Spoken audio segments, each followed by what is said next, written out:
हम एडिटर्स हैं, जैसे हम क्रिएटिव फील्ड में हैं, हम यूट्यूब चलाते हैं। नॉर्मल लोग यूट्यूब चलाता है, ऐड आते स्किप कर देता है, हमें पूरी देखनी चाहिए कि उस हमें ऐड में कैसे हाँ, उन्होंने हुक उसमें डाला है कि वो देखेगा सबसे क्रिएटिव ऐड आपको यूट्यूब की ऐड में दिखती हैं। आप यूट्यूब में सर्च कर लो, कहीं नहीं दिखेंगी। यूट्यूब में जो स्किप ऐड की जगह आप पूरी ऐड देखो कि वो क्या है, वो सबसे क्रिएटिव ऐड होती है, मेरे ऐसा लगता है अभी तक की, जिसको हम इग्नोर करते हैं। तो हमें एज एडिटर वो इग्नोर नहीं करना चाहिए। आप सभी का हमारे आज के एपिसोड में स्वागत है। आज का एपिसोड बहुत खास होने वाला है क्योंकि आज के एपिसोड में जो गेस्ट हैं उनके रिसेंटली एडिटेड यूट्यूब शॉर्ट्स ने इस चैनल पर 5.5 मिलियन व्यूज क्लॉक किए हैं। आपको आइडिया तो लग ही गया होगा कि आज हम डिस्कस करने वाले हैं how to make a career in video editing, और हमारे गेस्ट हैं अनुराग नरूला, जो इंटर्नशाला में एसोसिएट वीडियो कंटेंट डेवलपर हैं। चलिए बिना समय गंवाए अनुराग से उनके फ्रेशर से वीडियो एडिटर बनने की जर्नी को डिस्कस करते हैं। So, hi Anurag, welcome to the show. Hi Arun. So let's begin with your brief introduction. मेरा नाम अनुराग है। बेसिकली मैं हरिद्वार से, मतलब मेरे फादर हरिद्वार से हैं, और पर मेरा जो बॉर्न एंड ब्रॉट अप हुआ चंडीगढ़ में हुआ है। तो स्टार्टिंग से चंडीगढ़ में स्कूलिंग करी है और इसके बाद कॉलेज ही पंजाब यूनिवर्सिटी रहा है। तो मतलब मीडिया लाइन में आना, ये वीडियो एडिटिंग लाइन में आना, क्रिएटिव लाइन में आना कोई प्लान तो नहीं था, पर सोचता था, मतलब मेरा इंटरेस्ट क्रिएटिव फील्ड में था। पर BBA मैंने ले ली थी वहाँ पे पंजाब यूनिवर्सिटी में, पर क्योंकि वो भी पेरेंट्स ने बोला कि BBA कर लो, उनको समझ नहीं आती क्रिएटिव फील्ड, आपको पता ही है। और तो इसलिए फिर मेरे को करना पड़ा।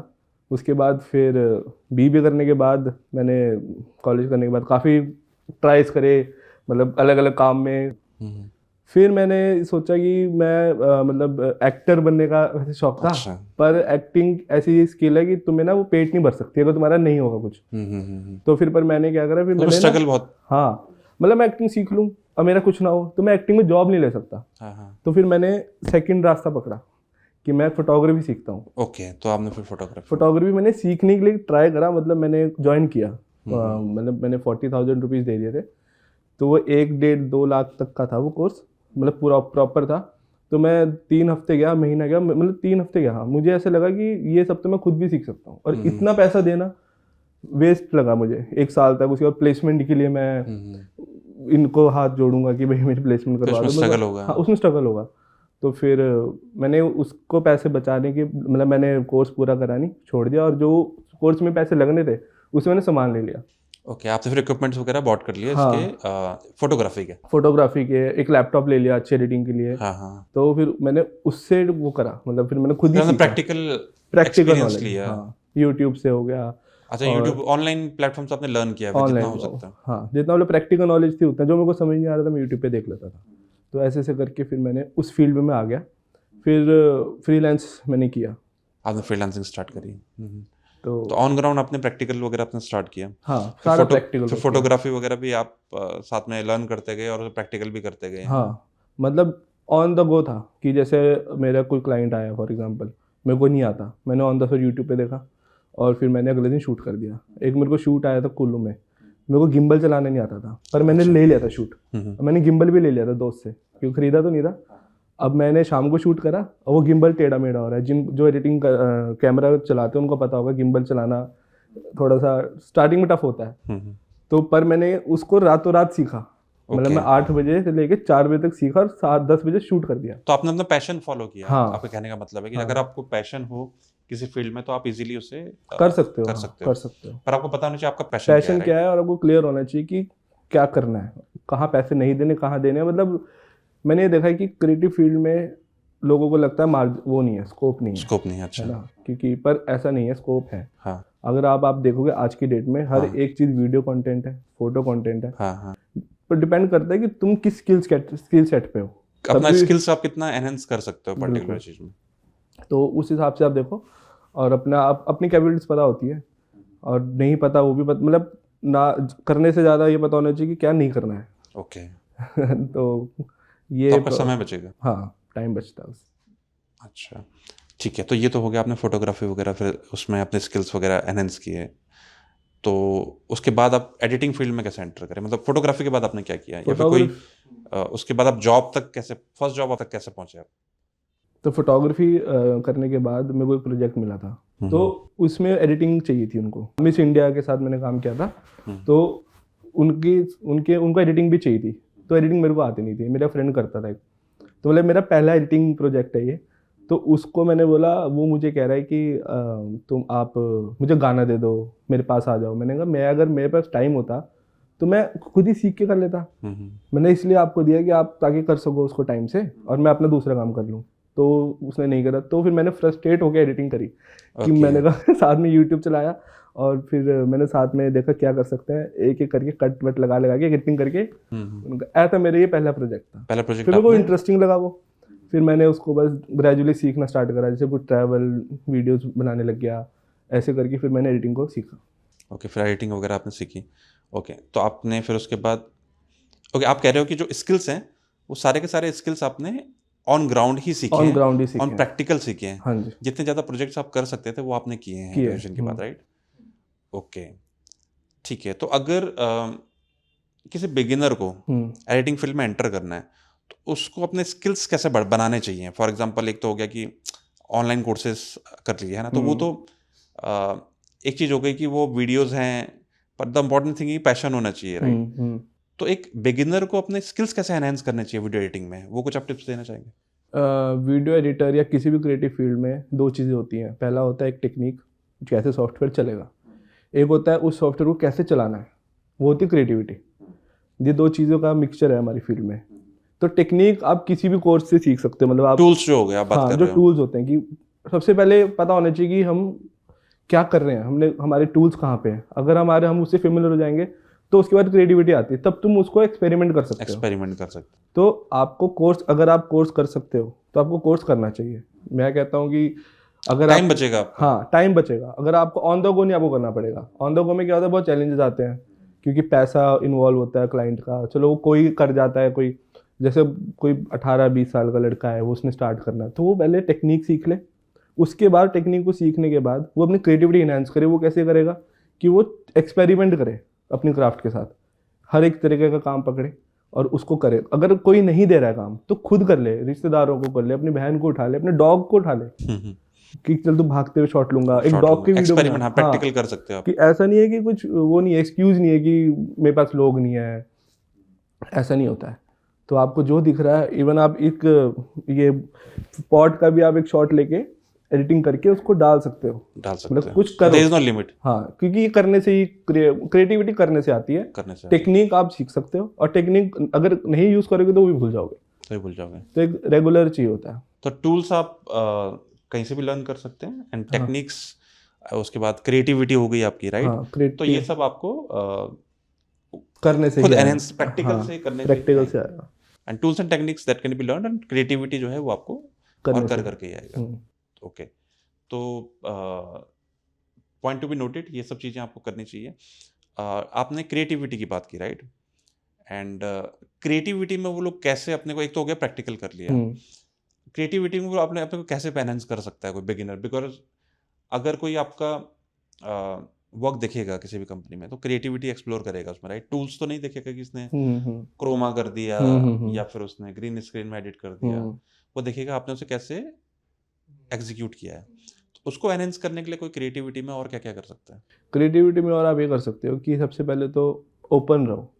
कई लोग मैंने देखा है कि वो फोटो कैमरा ले लेते हैं, वो एक ही जैसा काम करते हैं। हाँ। अगर स्टार्टिंग में आप एक बार आप सब कुछ करो, मतलब आपको पता लग जाएगा कि कैसे कैसे, क्योंकि आप देखोगे ना प्रमोशनल वीडियोस अलग एडिट होती हैं, रील्स का अलग कॉन्सेप्ट है, हाँ, शॉर्ट मूवीज का बिल्कुल ही अलग।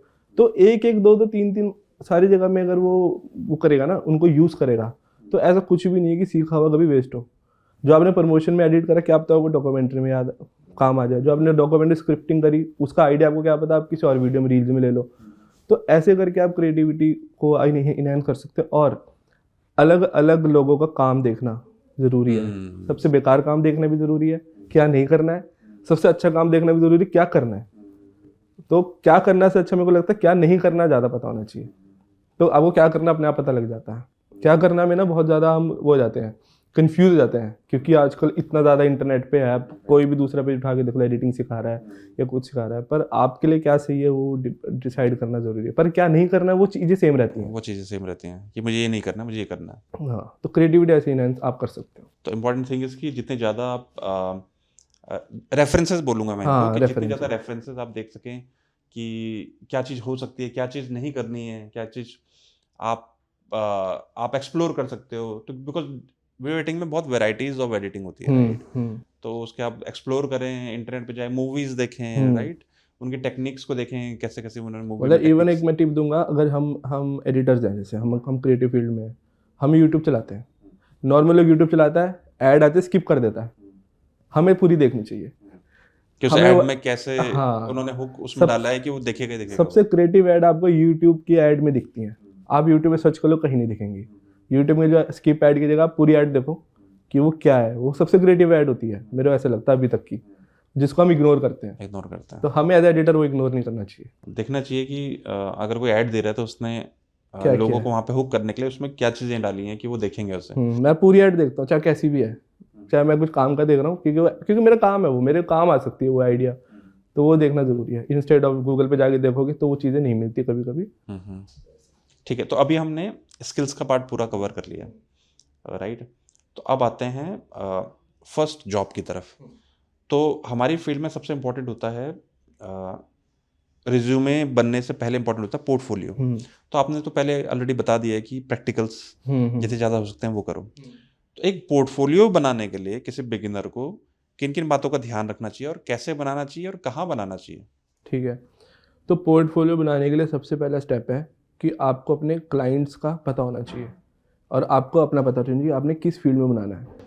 अगर एक एग्जांपल से देता हूँ कि अगर आप क्लाइंट्स इन द सेंस की कंपनी की बात कर रहे हैं, पर्टिकुलर किस कंपनी में हम अप्लाई करना चाहते हैं या फिर किन के लिए बना रहे हैं पोर्टफोलियो? हाँ, क्योंकि हमारी फील्ड में क्या है ना, सबसे ज़्यादा है कि आपको बहुत एकदम से कंपनी नहीं मिलेगी काम करो, आपको आसपास वाले लोग मिलेंगे। वही पोर्टफोलियो हुआ कि आपके जैसे तीसरे घर छोड़ के किसने बोला मेरा फोटो शूट कर दे, स्टार्टिंग का बात बिल्कुल मैं फर्स्ट लेवल आसपास में देखिए, आसपास में कर सकते हैं। अगर आप कंपनी को पिच कर रहे हो, कंपनी आपसे काम मांगेगी, आप कह रहे हो कि आप मैं फ्री में करके दे देता हूँ, आप कुछ मत करो, आप कोई भी ब्रांड उठाओ, आप सबसे पहले उसको शूट करो। मतलब मेरे कहने का मतलब है कि वो सनसिल्क शैम्पू होगा, कुछ होगा, वो शैम्पू की बॉटल उठाओ, उसको शूट करो। ऐसे 4-5 प्रोडक्ट शूट करो अलग अलग, मार्केट में कितने प्रोडक्ट अवेलेबल है, पोर्टफोलियो बन गया। कंपनी को शो करो सीधा, कंपनी बोले मैंने काम करा है, बोले किसके लिए काम करा है, इसके लिए काम करा। अब वो ये जाके पूछेंगे कि अच्छा बताओ किसके लिए ये उन्होंने अपलोड करा है नहीं करा, वैसे वो इतना नहीं पूछते। अगर आप क्रिएटिविटी प्रोडक्ट आउटपुट अच्छा है तो उनको पता लग जाएगा इसको काम आता है। कौन सा ब्रांड है वो मैटर नहीं करता है। तो पोर्टफोलियो बनाना कोई जरूरी नहीं कि आपको मार्केट में बहुत ज्यादा भागने दौड़ने की जरूरत है, आप घर से भी शुरू कर सकते हैं। हाँ, आप 10-20 प्रोडक्ट के बनाओ, पोर्टफोलियो बनाओ, 20 वीडियोस हो गए आपके पास, उनको दिखाओ कंपनी को। अब जाके मैं हो ही नहीं सकता अगर आपका काम अच्छा, को काम ना मिले। तो सबसे सिंपल चीज़ है ये। आप घर से, जैसे आपने बताया भी कि आप घर में ही जो भी क्या कहते हैं रिसोर्सेज अवेलेबल है, आप उनमें भी शूट कर सकते हैं, राइट? एडिटिंग प्रोजेक्ट बना सकते हैं। आप कंपनी में जाओ, कंपनी आपको काम देगी, ट्रैवल करो, आप डिस्कस करो किसी से, क्योंकि हमारे काम में ऐसा है कि सोच लिया चलो ठीक है, एग्जीक्यूट नहीं करा तो कोई फायदा नहीं। एग्जीक्यूशन जरूरी है। तो वैराइटीज ऑफ वर्क इंटरनेट में देखो and then start building your portfolio. घर से ही शुरू करो। अब पोर्टफोलियो ऐसे कि कैटेगरीज आप देख लो ना, कि एक प्रोडक्ट हो गई, एक प्रोडक्ट हो गया, मतलब एक नीश पकड़ते हैं कि कई लोग नीश पकड़ते हैं। ट्रैवल तो ट्रैवल, उनको काम आ रहा है सेरेमनी का, वो नहीं करेंगे, पर पैसे की कमी। फिर मेरे साथ भी स्टार्टिंग में हुआ था, मैं कहता था कि भाई मैं नहीं करूँगा ये काम, पर मेरे पैसे भी नहीं है और मैं कर भी नहीं रहा। फिर पता नहीं क्यों नहीं कर रहा मैं, कि मैं नहीं करता ये, पर ऐसा गलत है। आप अलग अलग भी पोर्टफोलियो बना सकते, जरूरी नहीं कि एक निश में बनाना है। हाँ, आप स्टार्टिंग में तो एक्सप्लोर करो। आप पोर्टफोलियो 2 तरीके से बनेगा, या तो आप मार्केट में जाओ, उनको बोलो प्लीज मेरे को काम दे दो, मैं आपका काम फ्री में करता हूँ, या तो आप फ्री में काम करो स्टार्टिंग में। अगर आपको वो भी नहीं हो रहा है कि मैं जाके बोलूँगा, शाय हो थोड़ा सा कि आप मांग नहीं सकते काम, तो आप इतने प्रोडक्ट अवेलेबल है मार्केट में, कुछ भी उठा के उसको शूट कर दो, उसके 10-15 शूट कर दो अलग अलग प्रोडक्ट के, और वो जाके सीधा उनको दिखाओ कि वो आप जाओगे काम मांगने, वो दिखाओ काम दिखाओ, ये रहा मेरा काम, बन गया पोर्टफोलियो। उसके बाद जो काम होगा उसके बाद बस फिर तो स्टार्ट हो ही गई ना आपकी। तो ऐसे है। ठीक है, तो आप घर से भी पोर्टफोलियो बिल्डिंग शुरू कर सकते हैं अगर वीडियो एडिटिंग का के फील्ड में आप एक्सप्लोर कर रहे हैं। ठीक है, अब हम शूट की तो बात कर ही रहे हैं। अगर कोई एज अ बिगिनर, सब इट्स नॉट पॉसिबल कि सब DSLR खरीद सकें, राइट? तो कोई पोर्टफोलियो के लिए बेसिक इक्विपमेंट्स वगैरह अगर चाहिए तो वो कौन से होने चाहिए एज अ बिगिनर, और अगर कोई एडवांस लेवल पे जाता है तो उसके लिए कौन कौन से इक्विपमेंट होने चाहिए? ठीक है, मतलब अगर आप बिल्कुल स्टार्टिंग में हो, अगर आपके पास 30-40,000 का बजट है, सबसे पहले बजट की बात करते हैं। अगर बजट है तो आप basic level, entry level DSLR ले सकते हो। कैनन का मिल जाता है 40-45,000 का। अगर वो भी नहीं है तो आपके पास फ़ोन होगा। अगर फ़ोन मतलब कोई फ़ोन ठीक ठाक कैमरा, इवन कोई भी चलेगा, वैसे ब्रांड का नाम नहीं लूँगा मैं, तो कोई भी चल सकता है। और अगर आपके पास फ़ोन भी नहीं है तो फिर आपको कुछ ना कुछ तो लेना ही पड़ेगा क्योंकि कैमरा है तो वो तो चाहिए, ऐसे तो नहीं कि हाँ फ़ोन, हाँ। तो ये होगा एंट्री लेवल पे। एंट्री लेवल में फ़ोन भी यूज़ कर सकते हैं। फ़ोन भी यूज़ कर सकते हैं। आप उस फ़ोन से कैसे कर रहे हो? आपको फ़ोन में चलाना, मतलब वो थोड़ी सी स्किल पता फ़ोन की स्किल्स, सेटिंग्स भी पता होनी चाहिए, कस्टम मोड में कैसे कर सकते हैं। तो ये स्टार्टिंग लेवल है। और उसके बाद जब आप थोड़ा सा मिड में आ जाते हो तो आपके पास कैमरा आ जाते हैं, अपना 80D हो गया, Mark 4 हो गया, ये सब कैमराज फिर मिड लेवल पे आ जाते हैं कि चलो अब प्रोफेशनल में सोनी अल्फा रेड कैमरा, मतलब कैमरे में बहुत कैटेगरीज है। आपके लिए क्या यूज़ है वो आप देखो। मेरे को लग रहा है बेसिक लेवल DSLR अगर है आपके पास 80D 70D का, तो उससे भी आपका बहुत काम बन जाएगा। तो ये कैमरा का कॉन्सेप्ट है। नहीं है तो आप फ़ोन से करो शूट, कोई प्रॉब्लम नहीं है। इवन रेंट पे मिल जाता है। स्टार्टिंग में एक बार मैंने कोई शूट था, कैमरा नहीं था तो मैंने रेंट पे लिया। मैंने 1,000 रुपये रेंट लिया। मेरे को पता था कि मेरा 10,000 का शूट है, 1,000 रुपये मैंने रेंट पे लिया, 1,000 रुपये की मैंने लाइट्स ली, 1,000 रुपये का मैंने एक वो क्या कहते हैं, दो तीन छोटी छोटी लाइट्स होती है वो ली, शूट करा, 7,000 3,000 रुपये उसको 7,000 जेब में डाले बिना कैमरे के। आजकल हाँ, पॉइंट टू बी नोटेड कि अगर कोई आपको प्रोजेक्ट मिल रहा है एज अ फ्रीलांस या फिर बिगिनर लेवल पे आपको शूट करना चाहते हो तो camera rentals is possible now best. हाँ, आपको बहुत अच्छे कैमराज जो हैं रेंट भी कर सकते हैं, अवेलेबल हैं इंटरनेट में। ओके, तो ये तो होगी बात पोर्टफोलियो इक्विपमेंट्स की, आपने बता दिया। अब बात आते हैं एडिटिंग सॉफ्टवेयर की, राइट? अब एडिटिंग सॉफ्टवेयर हमने शूट कर लिया, हमने फॉर एग्जांपल किसी बिगिनर ने फ़ोन से शूट कर लिया, अब उसे एडिट करना है, तो एडिटिंग के लिए क्या क्या मोड्स अवेलेबल है? एडिटिंग के लिए मोड सबसे पहले प्रीमियर प्रो जो वर्ल्ड वाइड यूज़ होता है, आफ्टर इफेक्ट्स हो जाता है उसके बाद, और एप्पल में फाइनल कट प्रो आ जाता है, और दाविंची आजकल बहुत हो गया है। तो पर आजकल ज़्यादा फ़ोन्स के अंदर भी बहुत ऐप आ गया है। फ़ोन्स के ऐप भी अवेलेबल है, VN एडिटर हो गया है, कैपकट हो गया है, बहुत सारे, मतलब नॉइज़ है, हाँ, InShot हो गया है। तो काफ़ी सारे एडिटिंग ऐप्स आजकल अवेलेबल है। फोटोग्राफी के लिए आप फोटोशॉप, PCs के लिए हो गया है, पिक्सआर्ट, स्नैपसीड, लाइटरूम, तो दोनों PC और उसके लिए भी है, तो फ़ोन्स के लिए भी है। तो बेसिकली अगर आप फ़ोन से शूट कर रहे हो और आपके पास लैपटॉप नहीं है, प्रीमियर प्रो के लिए लैपटॉप चाहिए हमें, अच्छा कम से कम 1.5 लाख के आसपास का चाहिए होता है, क्योंकि वो सॉफ्ट रैम चाहिए, उसके लिए काफ़ी कुछ चाहिए। अगर आपने फ़ोन से शूट करा, और पर आप फ़ोन से कर सकते हो उसको एडिट, सेम ही फीचर्स हैं, थोड़ा बहुत चैलेंजेस होते हैं, पर आप इतना कर सकते हो कि आप एक काम दिखा सकते हो कि मैंने ये करा है। फ़ोन से कर सकते हो। अगर आप लैपटॉप है तो लैपटॉप में प्रीमियर प्रो आप चलाओ। प्रीमियर प्रो में बेसिकली आप सिर्फ कट्स लगा सकते हो, उनको इफेक्ट्स डाल सकते हो, पर अगर प्रॉपर एनिमेशन करना है किसी चीज़ को तो उसमें आफ्टर इफेक्ट्स में जाओ। थोड़ा बहुत एनिमेशन आप कर सकते हो प्रीमियर में, जैसे मोशन ग्राफिक जिसे कहते हैं, पर आप प्रॉपर एनिमेशन, करेक्टर एनिमेशन या कुछ है तो वो आपको आफ्टर इफेक्ट्स में आपको देखना चाहिए आपकी रिक्वायरमेंट कैसी है, उसके हिसाब से आप सॉफ्टवेयर का यूज़ कर सकते हैं। And as a beginner there are multiple software available with android जो भी ऐप है उसमें ऐप स्टोर से आप बिगिन कर सकते हो। देन इंडस्ट्री में एंटर करना है तो प्रीमियर वगैरह एटलीस्ट आपको उसमें नॉलेज होना ज़रूरी है। अगर जॉब लेनी है तो जॉब के लिए तो आपको प्रीमियर प्रो आना चाहिए, आफ्टर इफेक्ट्स आना चाहिए, और सबसे फर्स्ट चीज़ तो क्रिएटिविटी होनी चाहिए। हाँ, सिर्फ टूल्स से नहीं होगा। टूल्स को सब आता है, तो टूल्स को यूज़ करना वही जानता है जो जिसने वो करा है। हाँ, जिसने वो यूज़ करा बार बार। तो यू मीन टू से कि जब आपने पोर्टफोलियो बनाया तो उसमें क्रिएटिविटी आपकी दिखनी चाहिए उन वीडियोस में। इट्स नॉट लाइक कि कट लगा दिया। आप उसमें पोर्टफोलियो में मेंशन भी कर सकते हो कि मैंने इसमें ये वाला थॉट प्रोसेस था और इस थॉट प्रोसेस से मैंने ये वीडियोस बनाई हैं या शॉर्ट फिल्म बनाई है। बेसिकली एक टिप दूंगा मैं कि जब लोग कोई शॉर्ट वीडियो या किसी वो काम करते हैं स्टार्ट में तो ना प्रेशर लेके करते हैं। मतलब एडिटिंग भी हो गया, और क्रिएटिव फील्ड कभी ऐसी नहीं कि आप प्रेशर लेके नहीं कुछ कर सकते। प्रेशर लेके आप कर दोगे पर वो आउटपुट नहीं आएगा जो जितना रिलैक्स माइंड से कर सकते हैं। Instead of pressure take the passion, right? हाँ, पैशन से करो, प्रेशर मत लो, मतलब परेशान होके मत करो। आप करो काम अपना बहुत काम कंपोज होके करो, ठीक। आराम से सोच के करो, कोई प्रॉब्लम नहीं है। अब बिल्कुल गड़बड़ करके करोगे कि नहीं तो करना वो है, फिर आप वो सोच नहीं पाओगे, तो वो रिजल्ट नहीं आता है। रिजल्ट और ओवर थिंकिंग भी नहीं करनी है कि मैं सोच रहा हूँ कि नहीं मैं तो पता नहीं क्या कर दूंगा, हॉलीवुड ऐसा भी बना नहीं। दूंगा। हाँ, आपको पता होनी चाहिए आपकी लिमिट्स आपके क्या है। लिमिट्स क्या हैं, आपके हार्डवेयर की लिमिट्स क्या हैं। हाँ, और तो ये डेडलाइन होती है, जैसे आप अगर अपने लिए करते हो तो हमारे पास एक टाइम का बाउंडेशन नहीं होती, पर आप किसी कंपनी में काम करते ये हो। इंपॉर्टेंट चीज़ है कि टाइम वर्क करना भी आना चाहिए, हाँ, राइट। अगर आप किसी कंपनी में हो, आप जॉब कर रहे हो, जॉब चाहिए, आपने कोई प्रोजेक्ट बनाया, जैसे मैं इंटरव्यू देने गया, मैंने एक प्रोजेक्ट दिखाया उनको और उन्होंने बोला अच्छे बहुत अच्छा है, पर मेरे को उसको 3 दिन लगे बनाने में। मैंने उनको 3 नहीं बताए। अब वो प्रोजेक्ट उन्होंने कहा कि ऐसा बना दो ऑफिस में, अब उन्होंने कहा आज बना दो, अब मेरे को आज बनाने नहीं आ रहा क्योंकि मैंने 3 दिन लगाए थे।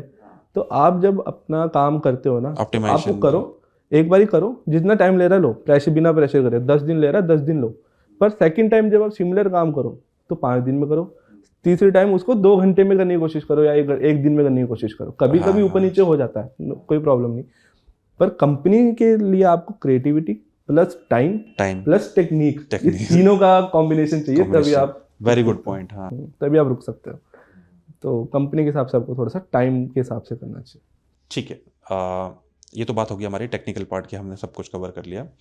अब पोर्टफोलियो से अब आते हैं रिज्यूमे की तरफ। अच्छा, पोर्टफोलियो में ही एक और चीज़ है कि अगर हम पोर्टफोलियो बनाते हैं तो कौन कौन से प्लेटफॉर्म्स अवेलेबल हैं जहाँ पे हम पोर्टफोलियो बना सकते हैं, या फिर इंडस्ट्री में जो अदर जो एप्लीकेंट्स है वो कौन से पोर्टफोलियो ऑनलाइन एप्लीकेशन या वेबसाइट्स यूज़ कर रहे हैं पोर्टफोलियो के लिए।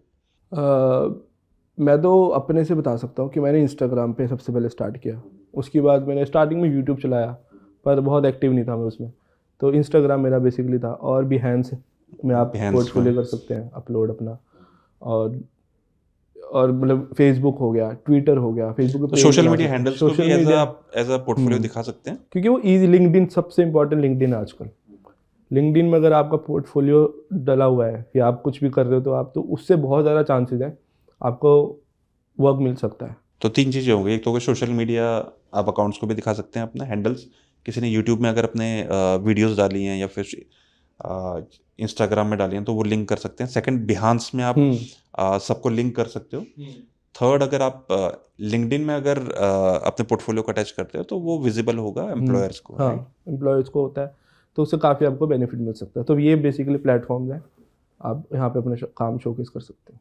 ठीक है, इसके बाद आते हैं रिज्यूमे पे, राइट। अगर हम रिज्यूमे की बात करें तो एक बिगिनर के लिए रिज्यूमे में की स्ट्रक्चरिंग, या फिर उसमें एक तो स्ट्रक्चरिंग हो गई, राइट। सेकंड चीज़ हो गई कि उसमें क्या क्या मेंशन करना चाहिए एक बिगिनर को। बिगिनर को सबसे पहले बहुत ज़्यादा रिज्यूमे भरना नहीं होता।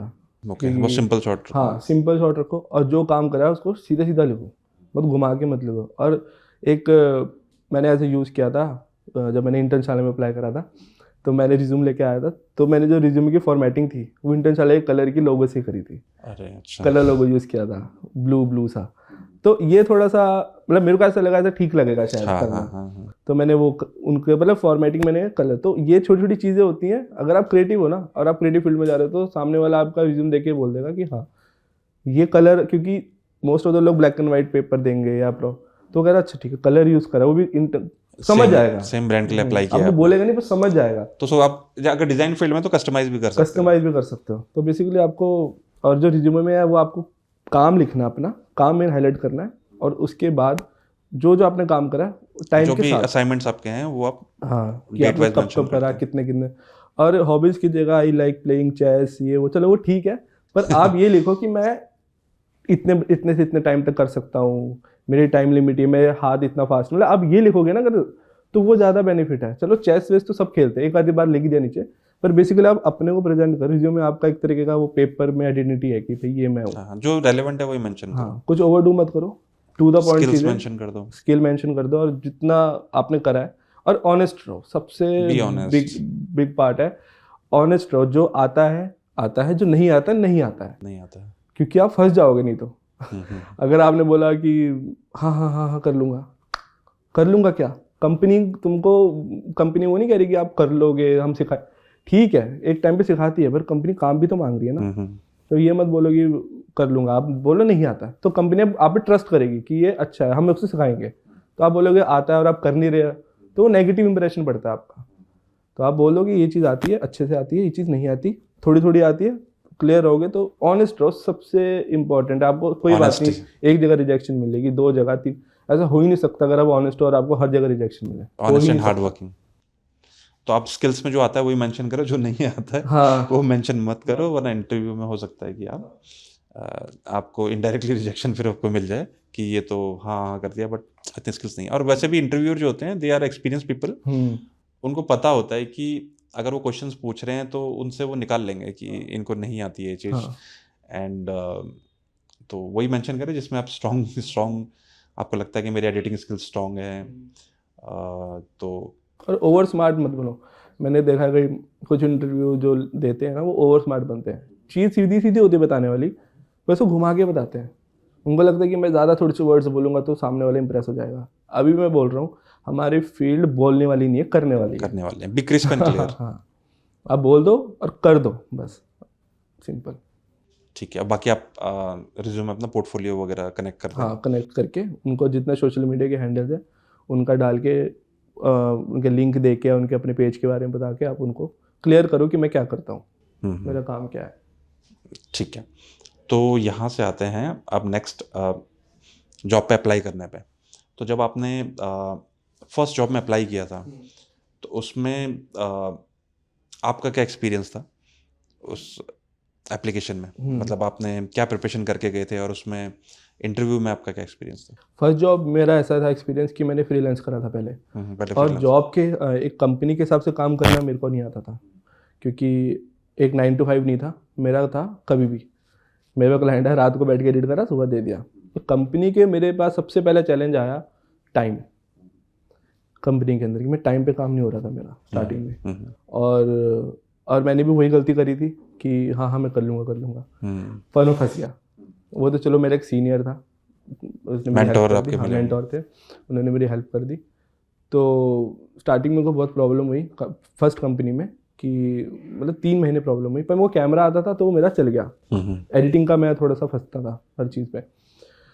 तो वही है कि आप मतलब कंपनी में काम करते करते और ये नहीं कि आप 9 से 5 कर लिया काम, अब आप घर पे जाके आराम से नेटफ्लिक्स देख के करो। अगर आपको पता होना चाहिए कि नहीं आता तो मैंने सीखना भाई। तो ऑफिस से घर जाके मैं फिर आपने अपग्रेड करा, मैंने हेल्प ली जो मेरे एडिटर दोस्त हैं कि मेरे को बता ये क्या है, कैसे होगा।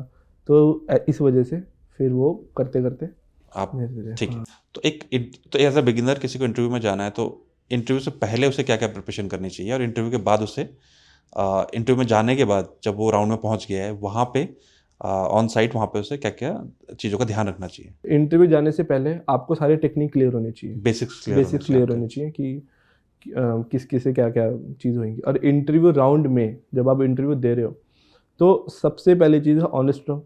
सबसे मैं अभी बोलूँगा ऑनेस्ट नहीं रहते लोग। अच्छा। और जो चीज़ आपको टेक्निक के बारे में जो आप क्वेश्चन पूछ रहे हैं उनको टू द पॉइंट बताओ कि ये। और आपको कई बार मतलब इंटर्नशाला में ही हुआ था, मेरे से पूछा था नंबर दो अपने आप को कि आप आउट ऑफ 10 कि प्रीमियर में आप अपने आप को नंबर दो 3-4 सॉफ्टवेयर में।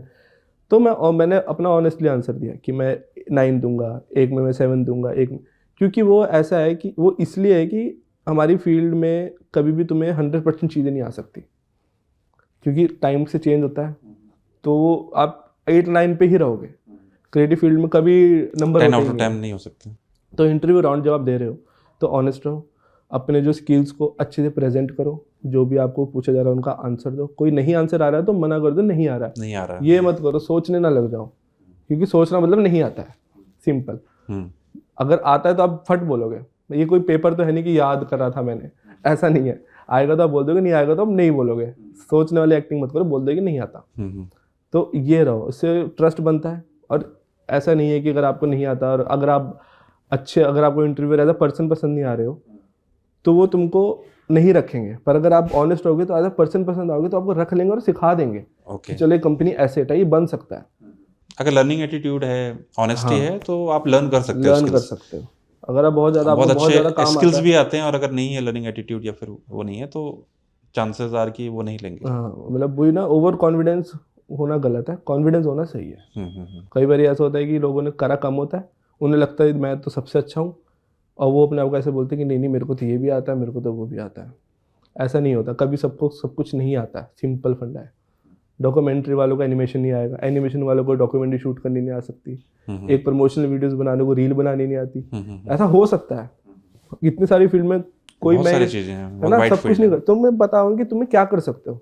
सोशल मीडिया आता है बोलो, एनिमेशन आता है बोलो, नहीं आता मेरे को शॉर्ट मूवीज बनानी नहीं आती, मना कर दो कोई बात नहीं। उनको भी आइडिया रहेगा कि कहाँ पे आपको किस रोल पे आपको फिट किया जा सकता है, राइट, उस चीज़ में। Because video editing is a very big field. उसमें मल्टीपल चीज़ें हैं, कोई शॉर्ट फिल्म बना रहा है, कोई एड फिल्म बना रहा है, कोई सोशल मीडिया बना रहा है। बिल्कुल। और उसमें अगर आप किसी एक पर्टिकुलर चीज़ में अच्छे हैं तो वहाँ पे मेंशन करो मैं इस चीज़ में अच्छा हूँ। और एक टिप और दूंगा, आज की डेट में 2024 आ गया है, अप टू डेट रहना बहुत ज़रूरी है। आपने जो 1 साल पहले सीखा था वो आज की डेट में रेलेवेंट 10 चीज़ें ऐड करके करना पड़ेगा। यही मेरा नेक्स्ट क्वेश्चन है कि जैसे एआई इस फील्ड में एंटर कर गया है, वीडियो एडिटिंग में भी आपने देखा होगा कि कई प्लगइन्स, प्रीसेट्स, बहुत चीज़ें अवेलेबल हैं इंटरनेट में। तो एआई का क्या इम्पैक्ट है इसमें, और कैसे हम जो भी न्यू बिगिनर्स हैं वो उसको अपने करियर एनहेंस करने में यूज़ कर सकते हैं? एआई का सबसे ज़्यादा इन्फ्लुएंस यही है कि लोगों को लगता है कि एआई जॉब ले लेगा, पर मेरे को नहीं लगता जॉब ले लेगा। अगर आपको एआई टूल चलाना आता है तो आप एआई के ऊपर आ गए। मतलब जैसे बहुत पहले था जब कंप्यूटर्स आए थे, तो ये हुआ था कि बोला कि कंप्यूटर्स आ गए, अब तो नौकरी चली गई। पर नौकरी अभी भी है, अब कंप्यूटर चलाने वाले आ गए। तो एआई यूज़ करना इम्पॉर्टेंट है। आप एआई से डरो मत कि एआई आएगा।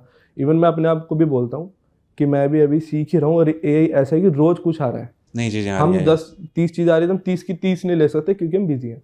जितना पकड़ लो उतना पकड़ सकते हो, 2 भी पकड़ोगे तो आप स्टिल 80% लोगों से ऊपर हो। आपके वर्क को कैसे एनहेंस, मतलब वो ये कि रेगुलरली जो आप डे टू डे वर्क कर रहे हो उसमें एआई आपकी हेल्प कर सकता है, तो it would be better for you. हाँ, कि जो आप एडिटिंग कर रहे हो, आप देखो कि एआई का क्या कुछ सॉफ्टवेयर है जिससे वो और जल्दी हो सके और अच्छे से हो सके, यूज़ करो उसको। मतलब एआई के लिए आप अपडेट रहो। फ्यूचरपीडिया नाम की एक वेबसाइट है, आप उस पर देखोगे, उस पर जैसे हमारा न्यूज़पेपर होता है रोज़ आता है, वो फ्यूचरपीडिया एआई का रोज़ की अपडेट्स है। मैंने भी काफ़ी टाइम से विजिट नहीं करा अभी उस पर एक है फ्यूचरपीडिया, आपको उसमें अपडेट्स मिलते रहेंगे, क्या है फ्री है क्या पेड है, तो आप उसमें जाके आप देख सकते हैं। तो ये आपके जॉब में भी अगर आपको नॉलेज है कि मैं एआई को कैसे अपडेट कर सकता हूँ, तो ये कहीं ना कहीं आपके करियर में भी हेल्प करेगा।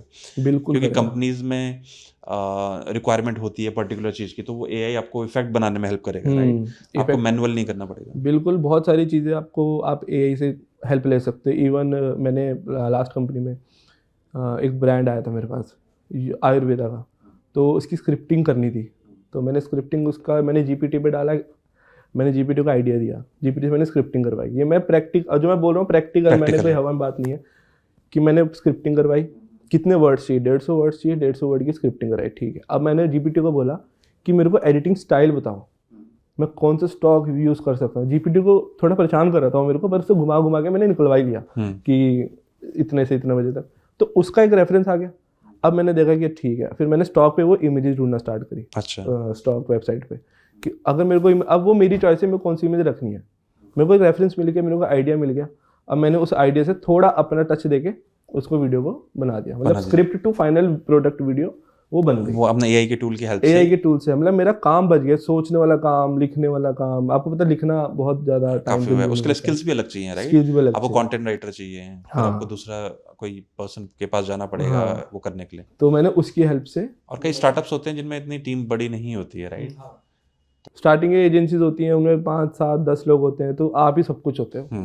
कैमरामैन, एडिटर, वीडियोग्राफर, उसके बाद एडिटर, मतलब जितना भी कुछ है। पर इवन कभी कभी तो प्रमोट भी खुद ही करना पड़ता है चीज़ों को, कि दादा कि हमने ये करते हैं, तो उसमें आप सभी होते हो। तो ये एआई का आप काफ़ी जगह यूज़ कर सकते हो। इवन अब तो कितने सारे सॉफ्टवेयर ग्राफिक डिज़ाइनिंग के आ गए हैं। ग्राफिक डिज़ाइनर कुछ ऐसी स्किल है, मेरे को लगता है कि उसमें सबसे ज़्यादा अपडेट होना जरूरी है ग्राफिक डिज़ाइनर्स को, क्योंकि वो सबसे पहले आ रहा है और सबसे जल्दी जाएगा। अगर कोई इसमें अपडेट नहीं है तो मेरे को लग रहा है उनके लिए मुश्किल हो जाएगा। Good point. ठीक है, तो ये तो होगी बात हमारी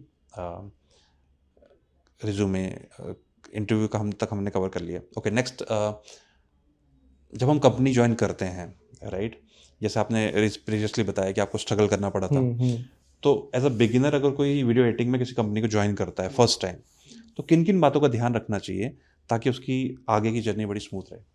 ठीक है, जब कोई एज अ फर्स्ट डे होता है जॉब का, मतलब जब कंपनी में एक पर्सन ज्वाइन कर रहा है, सबसे पहली चीज़ तो उसको कंपनी का ये पता होना चाहिए, कंपनी कल्चर क्या है। कल्चर क्या है, कंपनी किस ब्रांड पे है। कई बार क्या होता है कि आप कुछ बना रहे हो, वो कंपनी से ब्रांड को मैच नहीं कर रहा, चाहे वो आपका कंटेंट अच्छा है, वो जीरो है। और बी ओपन टू, मतलब तुम आपको ये होना चाहिए कि कोई आपको ना बोल रहा है ना, तो उसको ना को लेना आना चाहिए, परेशान नहीं होना चाहिए कि मैंने तो मास्टरपीस बनाया था 4 घंटे लगा के, अच्छा रिजेक्ट हो गया। रिजेक्ट हो गया, ये क्या बात हुई। होएगी ये बात, ये हमेशा होएगी, हमारी फील्ड में सबसे ज्यादा यही होता है। आप कितना मर्जी अच्छा बना दो, ब्रांड से लाइन नहीं होगा तो हाँ रिजेक्ट करना वो करेगा। तो ब्रांड के साथ मैच करना बहुत जरूरी है। कल्चर वैल्यू कंपनी की पता होनी चाहिए, कंपनी किस बेस पे करती है, कंपनी का पुराना काम देखो। सबसे पहले दिन मेरे को लगता है यही करना चाहिए, पहला हफ्ता ये करना चाहिए। ट्रेनिंग भी होती है कंपनी में, तो कंपनी की पुरानी वीडियोस देखो किस हिसाब से बनती है। अगर आपको ऐसा लगता है कि उस वीडियो में ये कमी है वो कमी है, आप उनको बता सकते हो कि मेरे को लगता है। अगर आपको पता है, अगर नहीं पता है, अगर कोई बात नहीं, आप एक बार कंपनी समझ लो, आप अपने हिसाब से काम करना स्टार्ट करो। क्वेश्चन जितने हो सकते हैं। और कंपनी में रहने के लिए आप आइडियाज़ लेके आओ, आइडियाज़ दो। क्योंकि अगर आप हम वो वाला काम नहीं करते, कॉलिंग वाला काम नहीं करते कि 10 कॉल है और मतलब जैसे कॉल सेंटर्स में जो होता है क्वेरीज नहीं लेते, तो आपको अपना काम दिखाना पड़ेगा, आपको कुछ आइडियाज शेयर करने पड़ेंगे। हाँ, आपने जो कल करा आप उसको थोड़ा आज अच्छे से करो। रिजेक्ट हो जाए कोई प्रॉब्लम नहीं है। कई लोग इसलिए भी नहीं करते हैं कि यार रिजेक्ट ना कर दें, मतलब क्यों, रिजेक्ट तो एक्सेप्टेंस आनी चाहिए। हाँ, अगर आपने कुछ अलग करा है आप दिखाओ, नहीं करा कोई बात नहीं, जैसे उन्होंने बोला वैसे कर दो। क्या पता आपका काम अच्छा लगेगा पता ना लगे।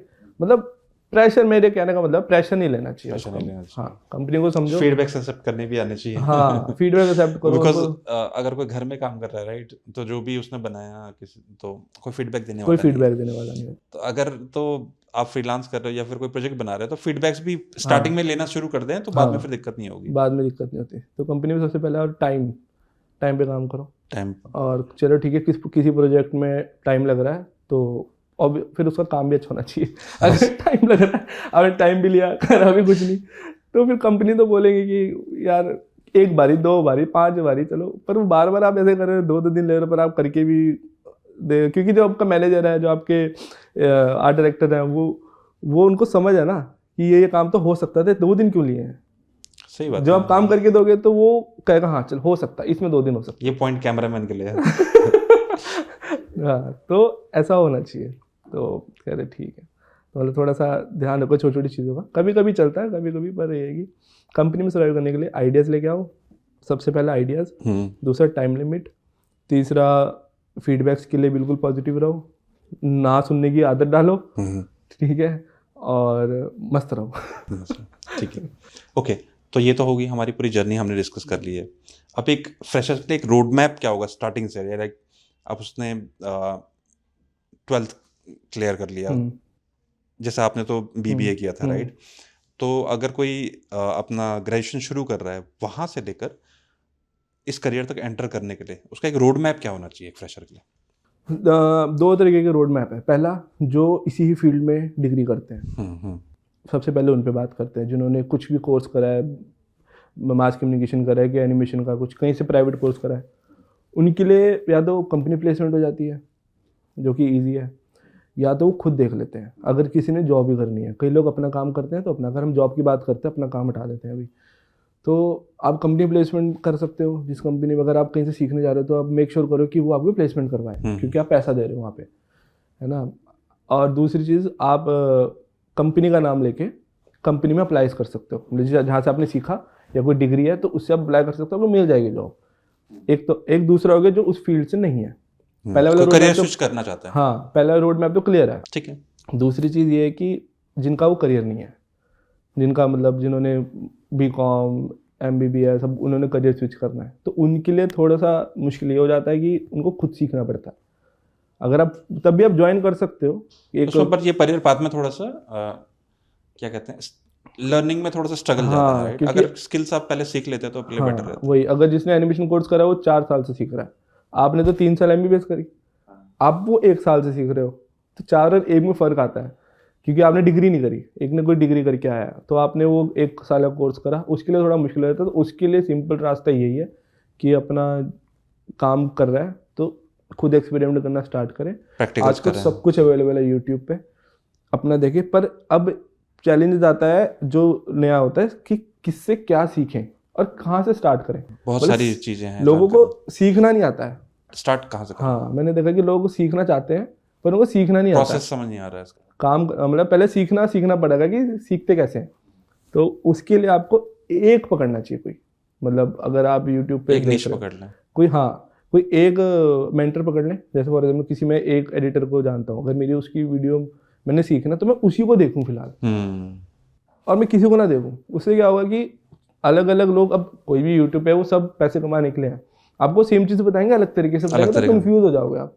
कोई एक गुरु पकड़ो और उसी को सीखो और उसी से अब जब आपको समझ आ जाए, अब देखो 3-4 लोगों को बेसिक, तो आप बेसिक सबके सेम होते हैं तो आप किसी एक से सीख सकते हो। तो उसके लिए रोड मैप यही है, सीखो, पोर्टफोलियो बनाओ, दूसरा कंपनी में अप्लाई करो, अपना काम करो और फिर टाइम लिमिट इन सब का ध्यान रखते हुए आगे बढ़ते जाओ। तो अभी एक मेरा क्वेश्चन रहेगा कि इसमें वीडियो एडिटिंग फील्ड में अभी इमर्जिंग ट्रेंड्स क्या क्या हैं इंडस्ट्री में, क्या क्या, एक तो एआई की तो बात हो गई, बाकी कौन कौन सी चीज़ें इमर्ज हो रही हैं, कोई नई चीज़ें क्या क्या आ रही हैं, इसमें अपने को अपडेटेड कैसे रखें, राइट। तो 2 क्वेश्चन हो गए कि इंडस्ट्री में क्या क्या इमर्जिंग ट्रेंड्स हैं, सेकंड अपने को अपडेटेड कैसे रखें। सबसे पहले जो ट्रेंड आजकल है, आज का सबसे ज़्यादा ट्रेंड है रील्स में। बड़े से बड़े ब्रांड रील्स में आ गया है और एक क्रिएटिविटी का एक नया स्टार्ट हो गया पिछले 5 साल से, फनी कंटेंट, एंटरटेनिंग कंटेंट। क्योंकि अब जब कोई भी बड़ी कंपनी उठा के देख लो, जोमेटो की ब्रांडिंग इस हिसाब से उन्होंने करी है। मेरे एक दोस्त भी है जोमेटो में, तो उसका काम कंटेंट सोचना है और उनका कंटेंट आप देखोगे बड़ा ऐसा होता है कि आम लोगों को एकदम समझ आ जाए, जोमेटो को रिलेट कर सके। तो वो एक फील देता है अपनेपन की, जैसे हम अपने लोगों से बिल्कुल ग्राउंड लेवल पे आके बात करते हैं। तो वो चीज़ है। सबसे पहला तो ट्रेंड ये आ गया कि फनी कंटेंट ऐड हो गया। इवन मैंने कुछ टाइम पहले एक जॉब देखी थी, मीम मेकर की जॉब देखी थी। अच्छा, मीम मेकर की। हाँ, कि मीम मेकर चाहिए कंपनी में तो मैं बड़ा हैरान हुआ। ये एक नया कुछ मैंने देखा। बाकी promotional video, advertising videos, client videos तो ये है ही। अब इनको करने के लिए जो एआई का जो आपको अपडेट होना है, वो आप ये देखो कि इस फील्ड में के हिसाब से कौन से एआई टूल अवेलेबल हैं, कौन से फ्री हैं, कौन से पेड हैं, पता होना चाहिए। और वो कभी कभी क्या होगा, आप अगर देखते हो वेबसाइट पे जाके तो पता लगते हैं। कभी कभी क्या होता है कि आपने स्क्रिप्ट लिखनी, आप बोर हो गए, आपने कहा एआई से लिखवाता हूँ। अब आपने एक्सप्लोर कर रहे हो तो आपको 4 चीज़ें, मतलब मेरे साथ ऐसे हुआ कि एक मेरे को गाने से, एक गाना था उसमें वॉइस और म्यूजिक अलग करना था, तो अब वो करने के लिए बहुत मेहनत लगती है, देखने पड़ेंगे आपको, ऑडियो स्किल्स अलग से। हाँ, तो फिर वो मैंने एआई का यूज़ करा, एक वोकल करके, मैं कभी भूल गया वेबसाइट में उसकी, तो उसको मैंने, वो मेरे को ऐसे ही मिल गया एक्सप्लोर करते करते, तो उससे आपका काम आसान हो गया। हाँ, वोकल अलग, म्यूजिक अलग, तो फिर मतलब एआई के लिए, हाँ, एआई तो आपको एआई इज इमर्जिंग तो है ही। हाँ, और बाकी और कुछ न्यू जॉब्स अगर मैं देखूँ तो अब ट्रैवल, लोग इन्फ्लुएंसर्स को हायर करते हैं, ब्लॉगर्स को हायर करते हैं, कंपनी के ब्लॉग बनते हैं प्रॉपर, वो ब्लॉगर्स बनाते हैं। तो ये बहुत सारी जॉब अब आजकल जो यूट्यूब पे आप देख रहे हो, वो अब कंपनी हायर भी करती है उस चीज़ के लिए। तो ये तो क्या इमर्जिंग जो ट्रेंड्स चल रहे हैं। सेकंड इसमें अपडेटेड कैसे रखें अपने आप को, अपडेटेड आप कैसे रखते हो अपडेटेड अपने आप? मैं अपडेट अपने आप को फ्यूचरपीडिया चेक करता रहता हूँ, क्या न्यू टूल्स आया, किसी ने मेरे को बताया कि ये टूल है तो उसको घर जाके देखा क्या है, डिस्कशंस करें, अपना नेटवर्क बढ़ाया और खुद देखा कि कोई काम मैं कर रहा हूँ तो इसको और कैसे कर सकते हैं। जैसे अगर मेरे को कोई इंटरव्यू एडिट करने के लिए मिला तो मैंने देखा कि इसको और आसान से कैसे कर सकते हैं, तो एक ऑटोपॉड करके आया है, तो वो पेड है। पर आप देखोगे आपका 2 घंटे का इंटरव्यू 10 मिनट 15 मिनट में एडिट हो जाएगा, तो वो पेड है। मतलब तो ऐसा है, बस एक्सप्लोर करो, अपना वेबसाइट पे जाओ, देखो, कहीं से पढ़ो, कुछ भी दिख रहा है तो उसको देखो और क्या हो सकता है इस फील्ड में, और क्या काइबर कैसे चलता है। या अब आपको कुछ एआई के टूल्स ऐसे हैं जिनके लिए आपको हाई लेवल का वो चाहिए, डेस्कटॉप चाहिए, तो वो आपके उसमें नहीं चल सकते, तो उस परेशान होने की जरूरत नहीं, उसका ऑल्टरनेटिव भी अवेलेबल है। अब ऑल्टरनेटिव देखो, मतलब आपको बेसिकली पता लग जाएगा कि आपको क्या चाहिए, आप जो आपके लिए ठीक है अभी उसको यूज करो। ठीक है। थैंक्स अनुराग, आपने काफ़ी चीज़ें आज ऑडियंस को बताई हैं वीडियो एडिटिंग से रिलेटेड, और आई होप कि जो लोग इस फील्ड में करियर बनाना चाहते हैं वो उनको काफ़ी नॉलेज मिली होगी। रैप अप करने से पहले आप कुछ फाइनल टिप कुछ देना चाहेंगे ऑडियंस को, इसमें कोई फाइनल थॉट? फाइनल टिप तो मैं ये देना चाहूँगा कि बी ओपन टू लर्न। ये तो सभी बोलते हैं, पर मैं पहले बोलूँगा क्रिएटिविटी इन्हेंस करना ज़रूरी है, और वो कर करके आती है। ना सुनना भी आना चाहिए और हाँ करवानी भी आनी चाहिए। अपने काम पे अगर आपने काम ठीक करा, आपको पूरा भरोसा, तो आप उनको बोले कि नहीं ये सही है यार, क्यों सही है उसका रीज़न दो, ये नहीं कि बस क्यों बोल दिया। दूसरी तीसरी टेक्निक का क्या है कि टेक्निक आपने सीखी, अब वो टेक्निक पुरानी हो गई, अब न्यू टेक्निक आ गई, तो उसके लिए भी अपडेट रहो।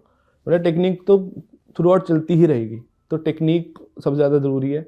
क्रिएटिविटी सेकंड पॉइंट, तीसरा नो के एक्सेप्टेंस, हाँ करवाना, और confidence, not over confidence, confidence रखो अपनी क्राफ्ट पे, बस बन जाओगे। ठीक है, थैंक्स अनुराग। सो काफ़ी नॉलेजेबल सेशन था, and for the audience please like and subscribe our channel, ताकि हम ऐसे और वीडियोस लेके आपके पास आते रहें। Thank you. ये था आज का एपिसोड। क्यों था ना इंटरेस्टिंग? अगर आप चाहते हैं हम स्पेसिफिक करियर फील्ड को एक्सप्लोर करें तो do comment us and let us know. और हाँ, इस चैनल को सब्सक्राइब जरूर कर लें, हम ऐसे बहुत सारे एपिसोड्स लेकर आने वाले हैं। Till then all the best.